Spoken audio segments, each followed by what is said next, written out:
Good morning, কেমন আছো সবাই? দণ্ডপাট লাইফস্টাইলে একটি নতুন ব্লগে তোমাদের সবাইকে স্বাগত। প্রত্যেক দিনের ন্যায় আজকেও চলে এসেছি একটা বৃষ্টি ভেজা সকাল নিয়ে। আশা করি পুরো ভিডিওটা জুড়ে আমার সাথে তোমরা থাকবে।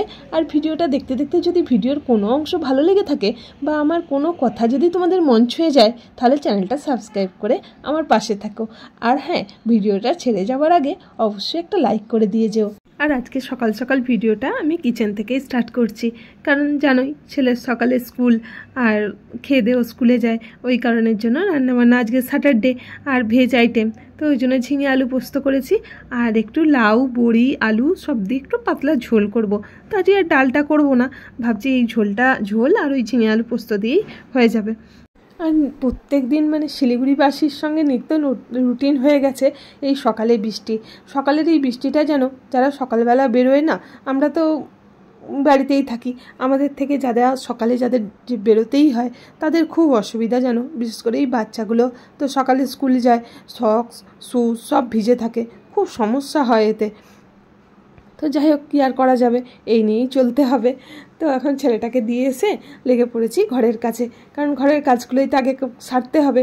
তো ওই জন্য সবার প্রথমে ছেলের বেডরুমটা পরিষ্কার করে নিচ্ছি। আর মানে যতক্ষণ না বেডরুমগুলো ক্লিন করা হয় ততক্ষণ দেখবে মনের শান্তি পাওয়া যায় না। তো ওই জন্য এসেই আগে সকালে তো যেমন বাসি কাজটা সারাই হয়ে গেছিলো, তো কিন্তু ঘরগুলো ডিপ ক্লিনগুলো পরেই করি আমি। সকালবেলা অতটা তো হয়ে ওঠে না, তো ওই কারণের জন্য পরে এই ডিপ ক্লিনগুলো করি। আর মানে ছেলেকে দিয়ে এসে স্নান টান সেরে পুজো টুজো সব কমপ্লিট করাই হয়ে গেছে, আমি ঘরের কাজগুলো কমপ্লিট করব।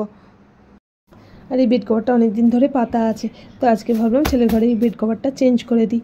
আর দেখবে মানে একটু বেড কভারের মাঝে মাঝে একটু চেঞ্জ হলে না, মানে ঘরের লুকটাও একটু চেঞ্জ হয়। একই রকম দেখতে দেখতে চোখ যেন একটু কেমন একটা হয়ে যায়।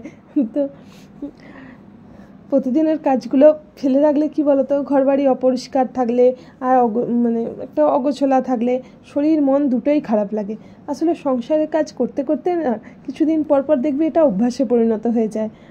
আমার যেহেতু কোনো হেল্পিং হ্যান্ড নেই, কিন্তু ঘর গোছানো, রান্নাবান্না, বাসন মাজা, কাচাকুচি সব একার হাতেই করতে হয়। তাই একদিনে না ঘরের এই ডাস্টিং ক্লিনিংটা, ঘরের সমস্ত আনাজ কোনাজ করা একটু চাপের হয়ে যায়।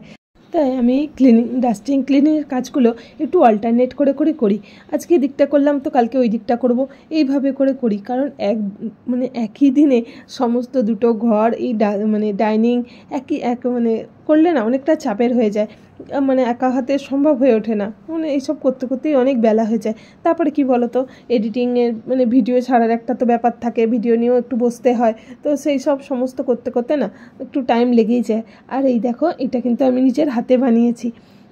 তো একসময় এটা নেশা হয়ে গেছিলো, এগুলো আমি অনেক বানিয়েছিলাম হাতে, জানো তো। আর এখন অনেক দিন আর এইসবগুলো বানানো হয় না। তো এই দেখো, এটা আমার হাতের তৈরি। তো ভাবতেই পারিনি কোনো দিন এরকম করে বানাতে পারবো। তো কীভাবে যে বানিয়ে ফেলেছিলাম, নিজেও আজকে জিনিসগুলো এখনও পর্যন্ত দেখি আর ভাবি। তবে কি জানো তো, তবে একটা জিনিস ঠিক, মানুষ ইচ্ছা করলে না সবই পারে। আর এই গণপতি বাবাটাও বানিয়েছিলাম, কিন্তু কমপ্লিট হয়নি। গণপতি বাবাটা কমপ্লিট হয়ে গেছে, কিন্তু এই ওপরের কিছু কিছু অংশ এখনও আর কমপ্লিট করা হয়নি, এরকমই আধা খাপচা করা হয়ে গেছে। তো দেখো, এটাও কোনো কিছু কারো হেল্প ছাড়াই আমি এগুলো বানিয়েছি। কারো বলাটা আমার একটু ভুল হবে, যতটুকু ফোন ভরসা, কেউ হাতে করে দেয়া আমাকে ওরকম করে কেউ শেখায়নি। ফোন থেকে যতটুকু শিখে আমি নিজেই করেছি। মানুষের ইচ্ছাটাই হচ্ছে সব। মানুষ যদি ইচ্ছা করে, সে যত কঠিন কাজই হোক না, আমার তো মনে হয় সবই পারবে, সবই করা সম্ভব। কিন্তু যদি মন থেকে যদি না সায় দেয় না, তো সেটা কখনোই সম্ভব নয়। তেমন ঘর পরিষ্কারটাও যে যার মনের মধ্যে, জানো তো। যতই কষ্ট হোক যাই হোক, তো মনে হয় না যে একদিন শুয়ে বসে থাকি বা একটু রেস্ট নিই, এখন আর পরিষ্কার করব না। কিন্তু কি জানো তো, এটা আবার একটা মনের ব্যাপার। এমনই করতে করতে এমন অভ্যাসে পরিণত হয় না, এগুলো না করলেই নয়। তো চলো, কথা বলতে বলতে আমার বাকি কাজ সমস্ত কিছু কমপ্লিট হয়ে গেছে। আর আজকে একটু কাচাকুচিও করেছি। তো এখন এই বেলার দিকে রোদ্দুর বেরোচ্ছে, তো এখন ভাবলাম ছাদে আগে জামা কাপড়গুলো দিয়ে আসি। কারণ এখানকার রোদ্দুর তো কোনো গ্যারেন্টি নেই, এই রোদ্দুর আবার কখন ঝমঝমিয়ে বৃষ্টি এসে যাবে। তারপরে রোদ্দুরে যেতে যেতে না মনে পড়লো যে যখন রোদ্দুর হালকা করে উঠেছে তখন একটু জোয়ানটাও দিয়ে দিই, কারণ এই জোয়ানটা আমার একটু মানে ফুরিয়েও গিয়েছিল। তো ওই জন্য ভাবলাম একটু লেবু মানে বিট নুন দিয়ে মাখিয়ে জোয়ানটা তাহলে একটু রোদেও দিয়ে দিই, হালকা হালকা রোদে যতটুকু যা হয়, তারপরে না হলে একটু কড়াই নেড়ে নিলেই হয়ে যাবে। তো ছাদে উঠছিলাম যখন, ওই জন্য ভাবলাম একটু এটাও করে নিয়ে একবারে উঠি, কারণ বারবার ছাদে উঠতে ভালো লাগে না। চলো এটাকে ছাদে দিয়ে চলে আসি। ছাদ থেকে এসেই বসে গেছি আবার যা কিছু মানে বাঁচা কুচা জিনিস আছে সেইগুলোর একটা লিস্ট বানাতে, কারণ কি বলো তো, মাসের তো প্রায় শেষ, প্রায় কেন বলবো, আর তো এই হয়েই গেল 2 দিন। তো এই কারণের জন্য আগে দেখে নিচ্ছি কি কি আছে না আছে, কারণ আমার খুব জিনিস এমন হয় জানো তো, মানে জিনিস আছে আবার ডবল ডবল এনে ফেলি। এই দেখুন যেমন ডালটা, তো ডাল আমার আগেই ছিল, তো সেদিনকে ডাল করব বলে আর কোথাও ডাল ছিল মানে মনেই ভুলেই গেছি যে ডাল এনে রেখেছি, তো ব্যাগের মধ্যেই ছিল, দেখা হয়নি, দেখো আবার ডবল আমার ডাল চলে এসেছে। তো যাই হোক, এইভাবেই আমার জিনিস ডবল ডবল চলে আসে। ওই কারণের জন্য আমি একটা জিনিস আগে দেখে নিচ্ছি, দেখে মানে লিস্ট বানিয়ে নেবো যে কি কি আনতে হবে এই মাসে আমাকে, কারণ আগের বারে তো দণ্ডবতবাবু ছিল, তারপরে বাড়ি থেকে এসেও একটু বাজার টাজার করেছিলাম, তো সেই সবগুলো তো এখনও মানে কিছু ফুরিয়ে যায়নি, সব কিছু কিছু আছে। তো ওই কারণের জন্য সমস্ত কিছু জিনিস এনেই বা কী করবো, যেগুলো প্রয়োজনে লাগবে সেইগুলোই আনবো। আর এই কৌটো কাউটোগুলো সেদিনকে সব ধুয়ে রেখেছিলাম, যেগুলো যেগুলো ফুরিয়ে গিয়েছিলো, তো ভাবলাম এখন এই বাজারগুলোও ঢেলে দিয়ে এতে।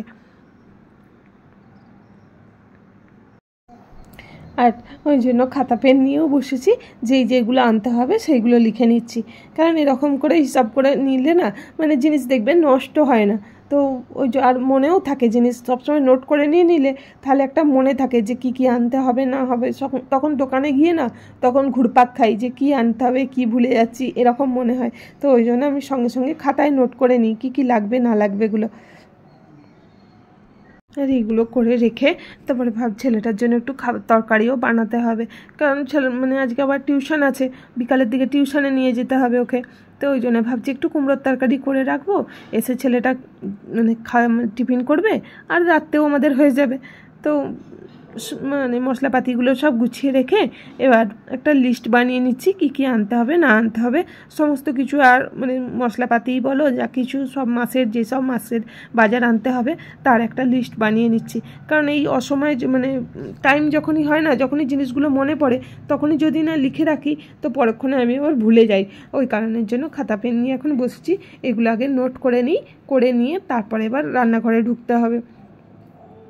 আর রান্নাঘর বললাম এই যে বসিয়ে দিয়েছি, কুমড়ো আলু পটল দিয়ে ছোলা দিয়ে তরকারি করব, তো ছেলেটাও টিফিন করে নেবে আর আমাদেরও রাত্রে হয়ে যাবে, আজকে তো স্যাটারডে, তো রাত্রে ওই পরোটা করলে তাহলে হয়ে যাবে, কারণ ছেলেটাকে নিয়ে টিউশন থেকে আস্তে আস্তে সেই 8টা বেজে যায়, তারপরে আবার একটু বসে করে এসে আর রান্নাবান্না করতেও ভালো লাগে না। তো ওই কারণের জন্য যেদিনকে টিউশন থাকে সেদিনকে আমি তরকারিটা করেই রেখে দিই আগে থেকে। চলো কথা বলতে বলতে আমার তরকারিটা হয়েই গেছে, এবার এটা জল ঢেলে চাপা দিয়ে দেবো। ডেলি রুটিন, সকালবেলাটা তাড়াতাড়ি ভোরবেলা ওঠা, মানে তখন যেন চোখ খুলতে চায় না, যে সকাল থেকেই শরীরটা ঠিক টাল বেটাল, সকালবেলা যেমন ভোরবেলাও যেমন উঠতে ইচ্ছা করে না, আর এই দুপুরবেলাটাও এবার টিউশন না গেলেই, এই সকালবেলা আর এই বিকালবেলা এইগুলো যেমন একটু চাপের হয়ে যায়।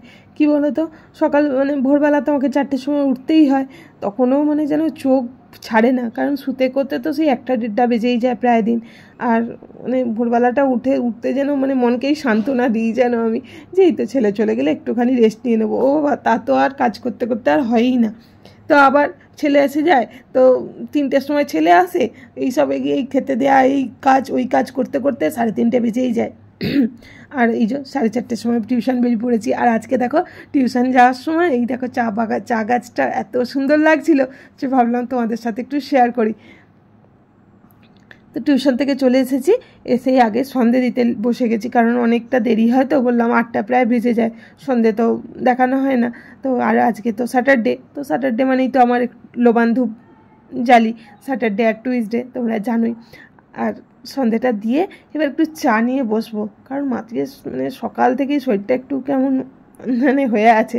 তো একটু আজকাল মনেও চাইলো একটু দুধ চা করে খাবো, জানো, অনেক দিনের পর সকাল মানে সন্ধ্যেবেলা দুধ চা নিয়ে বসেছি। আমার এই দুধ চা একদম পছন্দ নয় সন্ধ্যেবেলা, তবুও ভাবলাম একটু রুটিনের তো হেরফের করাই যায়, তাই না? আর গোলুবাবুর এখন শোয়ার টাইম, তো ভাবলাম গোলুবাবুকে এবার শুইয়ে দিই। আর আজকের ভিডিওটাও আমি এখানে এন্ড করছি। সবাই ভালো থাকবে, সুস্থ থাকবে, দেখা হবে আবার একটা নতুন ভিডিও নিয়ে।